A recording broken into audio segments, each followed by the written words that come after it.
टिटोली गांव में एक शोभा यात्रा निकाली गई है। हमारे साथ विकास भाई है, तो पूछते हैं विकास भाई, आपने जो ये शोभा यात्रा निकाली है, इसका क्या उद्देश्य है? हम हर वर्ष ये दीपावली पर यह शोभा यात्रा निकालते हैं और निरंतर गांव वालों को श्री राम के जीवन के बारे में बताते हैं और प्रयास करते हैं कि हम सब श्री राम जैसा बने, क्योंकि समाज का ताना बाना आज बिल्कुल बिगड़ चुका है।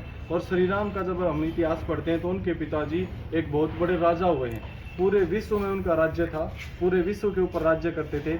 आज जैसे आज हम नेताओं को देखते हैं ना, इन्होंने राजनीति सत्र को भी नीचा गिरा दिया है, क्योंकि श्री राम को हम सब मानने वाले लोग हैं और श्री राम के जीवन के बारे में पढ़ेंगे तो पता चलेगा कि कैसे कौन कौन से उनके आदर्श थे जिनसे मानने से आज हमारा समाज पुनः उन्नति की तरफ बढ़ सकता है। अच्छा भाई जी, विकास भाई ये बताइए, ऐसा क्या कारण है कि आपको ये शोभा यात्रा निकालनी पड़ी?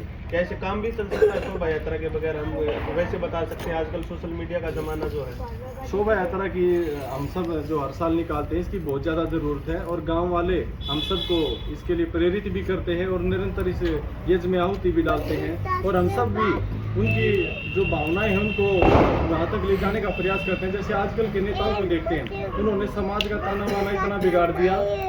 बच्चों एक मिनट रुक जाओ। उन्होंने समाज का ताना बाना ऐसा बिगाड़ दिया, जैसे ऐसे कानून इस देश में लगा दिए कि भाई कि गांव में जो युवा बच्चे हैं वो शादियां कर सकते हैं कि नहीं कर सकते। ऐसे कानून ले आए और एक तरफ तो राम का राज्य जब हम पढ़ते तो इतना उच्च कोटि का उनका राज्य था, वे भी राजा हुए हैं, लेकिन आजकल के राजा क्या कर रहे हैं? समाज में अव्यवस्था फैला रहे हैं।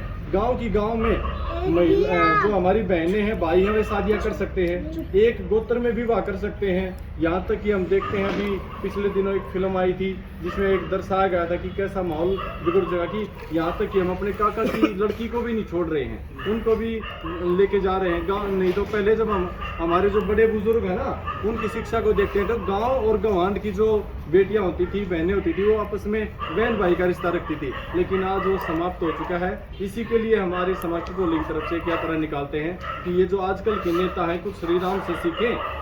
जो एक गोत्र विवाह इन्होंने लेके आए हैं, गांव में जो विवाह कर रहे हैं उनको ये सेफ्टी दे रहे हैं, सरकार की तरफ से मदद करवा रहे हैं, तो इससे समाज का ताना बाना बिगड़ चुका है, भाईचारा खराब होता जा रहा है। यहाँ तक कि इतना विचारणीय बात है, समलैंगिक कानून भी इन्होंने पास कर दिया है कि आदमी से विवाह कर सकता है, यानी कि लड़का लड़के से विवाह कर सकता है और लड़कियां लड़कियां आपस में विवाह कर सकती हैं। ऐसे कानून इस समाज को तोड़ने के लिए, इस राष्ट्र को तोड़ने के लिए लेके आ गए हैं, जिनका हम सब ने विरोध करना चाहिए, चाहे कोई भी नेता हो।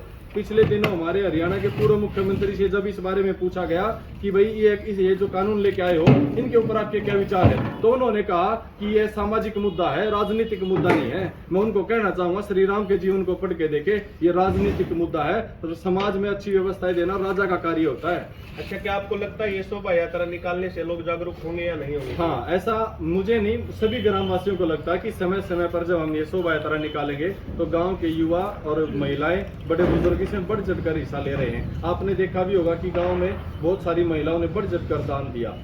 तो साथियों, आज ये शोभा यात्रा निकाली गई टिटोली गांव में, जो हर गली से होती हुई, चौराहे से होती हुई, जिसमें गांव की महिलाएं, बुजुर्ग आदि जिन्होंने बहुत अच्छा दान भी दिया है और सीधी खुली चुनौती भी दे दी गई है केंद्र सरकार को कि ये जो कानून पास किया गया है, एक गोत्र विवाह, एक गांव विवाह का, गांव, गोआंड और गोत्र विवाह, ये जो 4 शब्द लिए गए हैं, इसका खुलकर विरोध आज इस शोभा यात्रा के दौरान ये मैसेज दिया गया है सरकार को कि ये गलत है, क्योंकि ये कानून हमने मांगा नहीं है। जो कानून हमारे द्वारा मांगे जाते हैं उनकी तो सुनवाई की नहीं जाती, लेकिन जो कानून मांगा नहीं गया है वो हमारे ऊपर थोपा गया है। धन्यवाद। जय श्री राम।